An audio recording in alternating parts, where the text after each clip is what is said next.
Let's take a look at Faces of Death, the series that started in 1978 and went on for a few movies that shocked the world.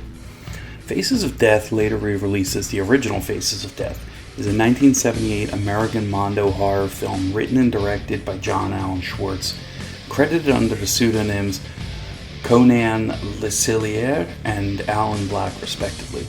Schwartz also took credit as second unit director as Johnny Getzerkokov.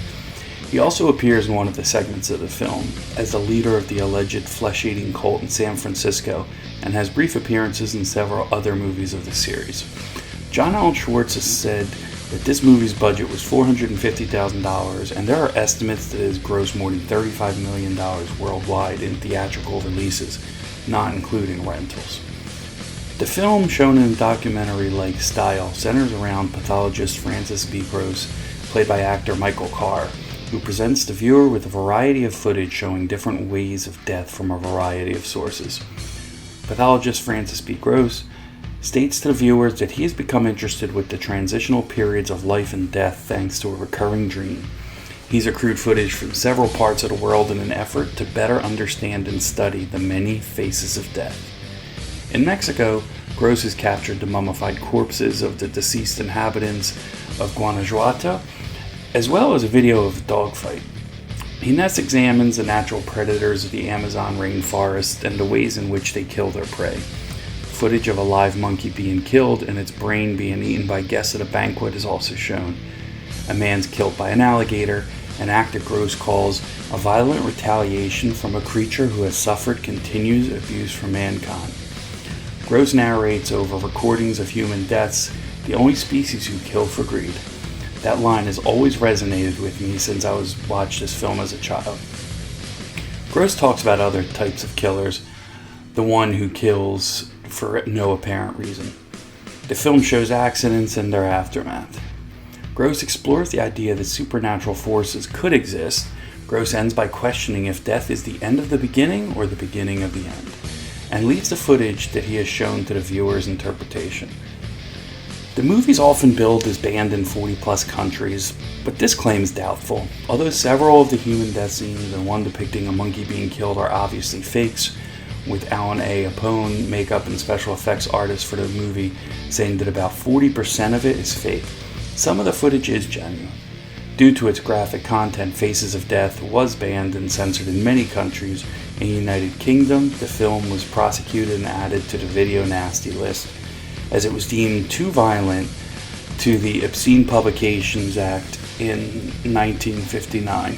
In 2003, the film was allowed to be released on DVD in the UK, however, cuts of 2 minutes and 19 seconds were required by the British Board of Film Classification, BBFC, to remove scenes of fighting dogs and a monkey being cruelly beaten to death in accordance with Cinematograph Films Animal Act 1937 and BBFC guidelines. In 1980, Faces of Death was refused classification by the Australian Classification Board. Despite the ban, several bootleg VHS tapes were released in the country, and the film was unbanned and released uncut on DVD in 2007. However, its sequels remained banned in the country. The film was also banned in New Zealand in 1989. In Germany, the film was edited for a VHS release with the removal of some graphic scenes. In June of 1985, mathematics teacher Bart Schwartz showed the film to his class at Escondido High School in Escondido, California. Two of his students, Diane Feast and Sherry Forget, were so traumatized by the film that they both developed an unnatural fear of dying and suffered emotional distress. The family of the two girls sued the school district and received a combined $100,000 in the settlement. $57,500 for Feast and $42,500 for Forget. Schwartz was suspended from school for 15 days without pay, but was not fired. In November of 1986, 14-year-old Rod Matthews bludgeoned classmate Sean Ouellette to death with a baseball bat. The idea to kill Ouellette was apparently conceived after Matthews viewed Faces of Death, curious what it would be like if he were to kill someone. A number of sequels were made, Faces of Death 2, 3, and 4, as well as Faces of Death Fact or Fiction, a documentary of the making of the series, were written and at least partially directed by John Alan Schwartz. Faces of Death 5 and 6 were released in the mid-90s, and the compilations made up entirely of highlights from the first 4 films, with no new footage, released in some countries where the original movies were banned. The first 3 featured Carr as Dr. Gröss, although the worst of Faces of Death, released between installments 3 and 4, and consisting of highlights from the first 3 installments, instead feature Schwartz's brother, James Schwartz, as Dr. Louis Flelis. Flelis explains that he accidentally killed Dr. Gröss while operating on him the prior week. However, in Faces of Death 4, Flelis explains the absence of Dr. Gröss by stating that he had killed himself, having been driven insane as a result of witnessing too much death. Also released with the title Faces of Death 7 was a condensed version of Anton LaVey's 1989 film Death Scenes, and another assemblage of stock footage titled Faces of Death Part 7 was released as an online file something during the late 1990s. Faces of Death 8 followed soon after, released only in Germany and made by unknown individuals. It is a collection of mostly unrelated gore scenes from around the world with no narration and no on-screen credits aside from its title. In 1993, a copycat film, Traces of Death, was released.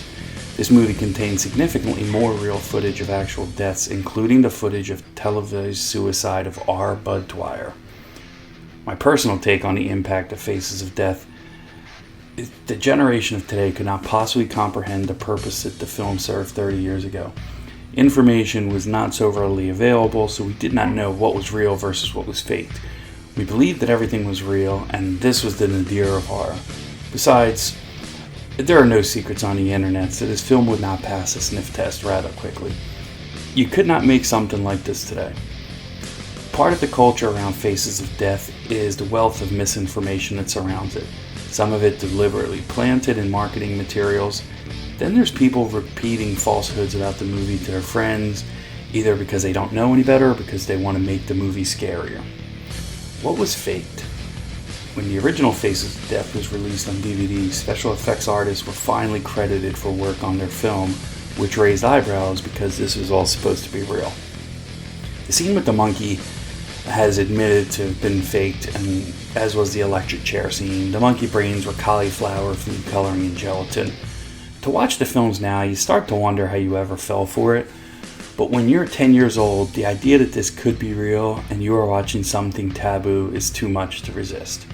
The reality is the film showed some archival material and many fictional scenes. There's no way any theater, even the shadiest theaters, would ever show a film with real-life murders and real-life cannibalism and be able to get away with it. What is Mondo? I mentioned Faces of Death as a Mondo horror movie, but let's dig into what Mondo means. Mondo is a term which was practically invented upon the 1962 release of the movie Mondo Cane. In essence, the Mondo movie is a provocative film designed to shock. Originally, they focused on taboos, usually cultural ones, showing foreign people engaging in behaviors Western audiences would seemingly be put off by. So that wraps this one up. I want to hear from you. Post your thoughts on this video.